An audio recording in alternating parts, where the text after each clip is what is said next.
This is Scott the Fix-It Guy. Today we're dealing with a Frigidaire dryer that's making a really bad squeaking sound because the rear bearing is worn out. So this is how to change the rear bearing. And I'm just moving the drum manually and I can hear it screeching, so we gotta get that fixed. We're gonna unplug it or turn off the power first, and then using a paint scraper we're gonna come in about 3 inches from each corner. We're going to hit these clips to loosen the top cover. And the top cover hinges. You can just hinge it all the way back. Be careful it doesn't fall on you while you're working. I'm going to use some diagonal pliers to cut through a zip tie that holds on one of the wires here that connects to the front panel. Then I'll disconnect these modular connectors for the wires going to the front panel. We have to remove the front panel first to be able to get to the rear bearing. Then I'll take out 2 Phillips head screws that are located on the left and right side on the inside that are holding on the front panel. Sometimes these dryers are stacked, so it's good to stand on a stool or a ladder to get you up high enough to get to these 2 screws. Then you pull back and the clips will let go, and then there's a couple of clips at the bottom. You just hinge back to 45 degrees and lift off the front panel. Then we're going to use a Phillips head screwdriver to remove this little piece. This is just designed to keep the tumbler in place. Get that out of the way. And then we disconnected the belt by reaching back and taking it off of the spring tensioner. And now we're going to lift up on the whole drum to get it off of the rear bearing. You have to lift it up about 2 or 3 inches. Sometimes it's not easy to get it off there. I usually get underneath with both hands and push up to make it let go. Then we're just going to take the whole tumbler, whole drum out and set it down. And the rear bearing kit comes with the metal bearing itself and also a cup. I'm putting a little piece of electrical tape, or any kind of tape would work, behind where the rear bearing cup goes, and that's just to hold a little piece of metal in place so that I can put in the new part. So just putting a little tape back there to hold in a small piece of metal. It's about 2 inches. It goes right behind that little cup here that we just removed.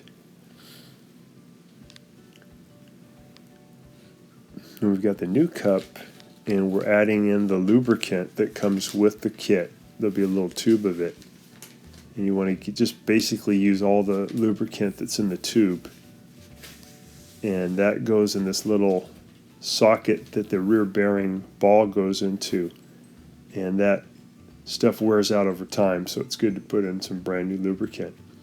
I got all the pieces of the cup together, a little metal bracket, and then 2 screws that hold it together. And then I'm going to put a little BB that comes with it on the back of this cup. It's going to be held in position by a little piece of metal on the back. That's the one that we taped into position.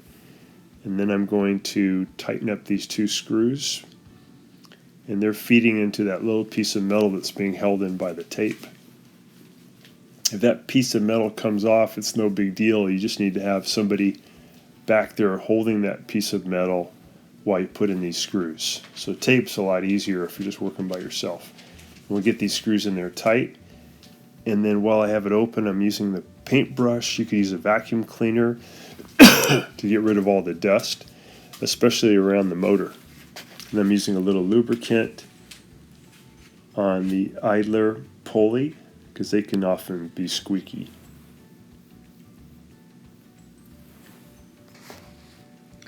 I'm just using the paintbrush to get rid of all this dust that builds up in this area. So you can use a little brush, or you can use compressed air, or a vacuum works great. So now we're going to attach the new rear bearing to the drum, to the tumbler. And to do that, we have to thread in some new Phillips screws that came with the rear bearing. So we put the screws in position, and then using a powerful screwdriver, we drive in 3 of them. I usually just use 1 screw. I take it out, drive it in 3 times, and that cuts threads into the rear bearing. If you forget to do that, it makes it pretty hard to put on this bearing. So once we have those threads cut, we can then use our Phillips head screwdriver to remove the old bearing. We're just going to zip out these 3 screws.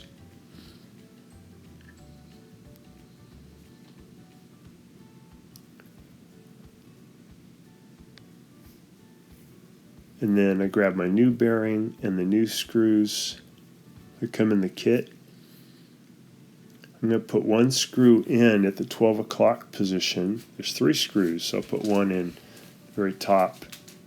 And then I'll put my bearing in position, and then using my screwdriver, I'll zip in that first screw. You can have someone help you. I have long arms, so I'm able to reach over and kind of push in on the bearing. But you can have someone help you, or you could tape it in position while you're putting in these screws. Make sure you get these in really tight. I've installed these before and didn't get them tight enough, and then they loosen up, and then the machine will make some new noises that aren't very good. So now we're putting the tumbler back in. We're going to get it inside the case. We're going to lift it up on top of that cup, and then it'll drop into that cup. That ball will drop into that socket. And then got the belt in position. Here's the idler pulley. I'm going to get the belt over that and then stretch it over the motor pulley. Now that I have it in position, I'm going to turn the tumbler to make sure that the belt won't come off. I'm going to do 1 or 2 full revolutions to make sure that belt won't loosen. It may not spin perfectly right now because it's not connected to the front bearing, but you just want to spin it, make sure the belt's not going to come off. Okay, now we'll get the little plastic piece here that holds the tumbler in position. Put the Phillips head screw back in.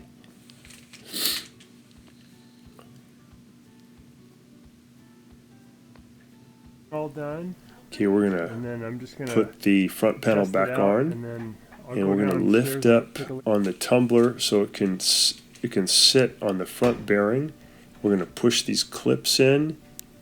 Make sure you've lifted up on that tumbler. There we go, so it can fit on the bearing. And then push in. It'll just clip into position. It'll stay there by itself. But you do want to put in the Phillips head screws to hold it. So be careful here that you don't drop it. Just take your time. Get it in by finger tight first, and then use your screwdriver.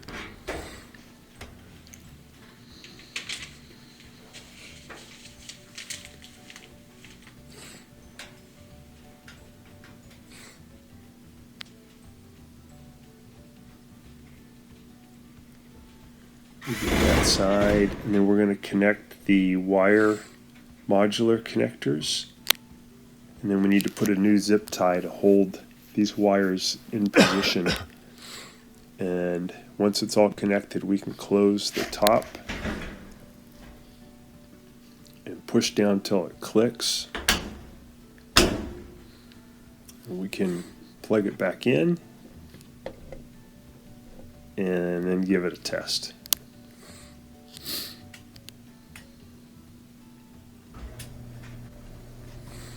So it's running again smooth, no more terrible squeaks, and you'll have a dryer that works great again. So thanks so much for watching, and please subscribe to our channel when you get a chance.